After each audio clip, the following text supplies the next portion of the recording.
Kia ora! Hello, it's Hayden from Stormhouse, and today I want to talk about a mystery book I finished the other day called The Last Thing He Told Me by Laura Dave. It's got over 600,000 ratings on Goodreads, and it was a Reese Witherspoon Book Club pick. First, a synopsis. The Last Thing He Told Me is about Hannah, a woodworker, who also happens to be the beloved wife of Michael. One day, Hannah receives a note from Michael instead of him coming home. The note simply says, "Protect her." Hannah correctly guesses that her husband means for her to protect his daughter. Hannah's buzzing out about her husband taking off, especially when the high-profile tech company Michael works for goes tits up. The FBI gets involved, a US Marshal gets amongst, and Hannah must go on a journey to discover who her husband really was, or is. Alright, did I dig it? Not really.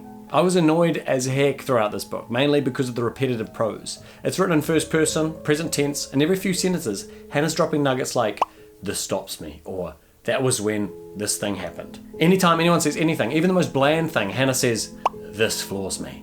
This is the thing that tears me wide open." It's one of those things where she's at a fever pitch of emotion for the entire book, and after a while it's hard to care, because the mechanism in me for caring has been worn thin by the other millions of times Hannah's been stopped. What does that mean anyway? She's never doing anything when she says, "This stops me"? Presumably, she's about to start doing something, but then someone says, "Have you seen the weather today?" This stops me. Okay, so that's niggle number one, the short, sharp sentences that imply something of a high degree of intensity has happened. Are the characters cool and interesting? Well, when I was writing notes for this video, I forgot the protagonist's name. So yeah, that should answer that question. She feels like a classic lens character, just a blank page. A pair of clear lens glasses for us to put on and walk through the story. Okay, so the good bits. There was plenty to like about this book. For a big portion, halfway through, when Hannah and the daughter go somewhere to try track Michael down, it gets juicy.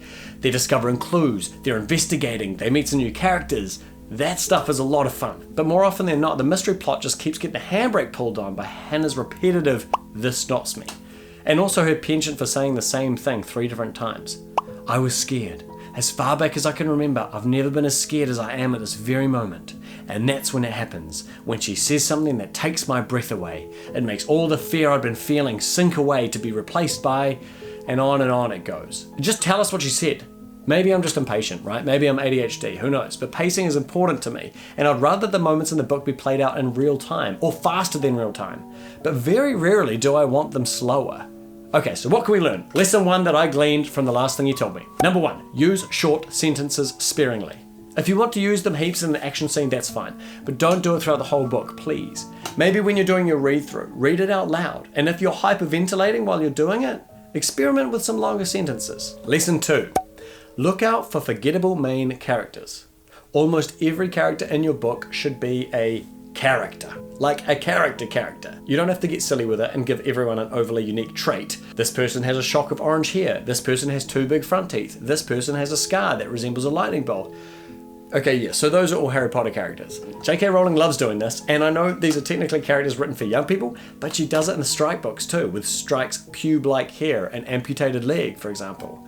It's the same with non-physical traits too. It's interesting if someone is defensive all the time, and often mistakes harmless questions as attacks. Or someone who smokes cigarettes with an old school cigarette holder maybe. Or speaks in a certain dialect, or with a certain accent. Or who has such a passion for cars that they speak in constant engine metaphors that nobody understands. I urge us all to ask ourselves, would people find my character interesting in any other scenario? If this awesome plot wasn't going on in the forefront of my story and my character was just hanging out, getting a bowl of milk from the shop, would they still be interesting to hang out with? Lesson 3, watch out for overwrought emotion in your writing. If your character is feeling a lot for too long in your story, chances are your reader is going to get exhausted. By all means, put your characters through the ringer, beat them down into the fiery depths of hell, but if you're going to have them arrive in hell and stay there the entire book, prepare to lose some of your reader's interest. Think about it when you do your read-throughs and rewrites. Ask yourself, is this the 10th time in 2 chapters my character has lost their temper?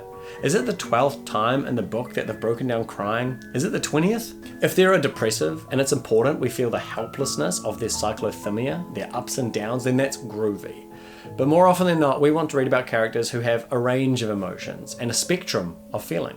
It's much more heartbreaking to see someone lose a loved one if we've experienced their joy with that loved one first. Likewise, we're happier for a character catching a break when that break is well deserved. Contrast, light and darkness, treble and bass. To conclude, I didn't dig this book very much, but it was useful for lessons, and it did have its moments. And I still finished it, So it hooked me on some level. Alright, thanks for watching. Now go forth, write, read, and dig the world through stories. Cue the lightning.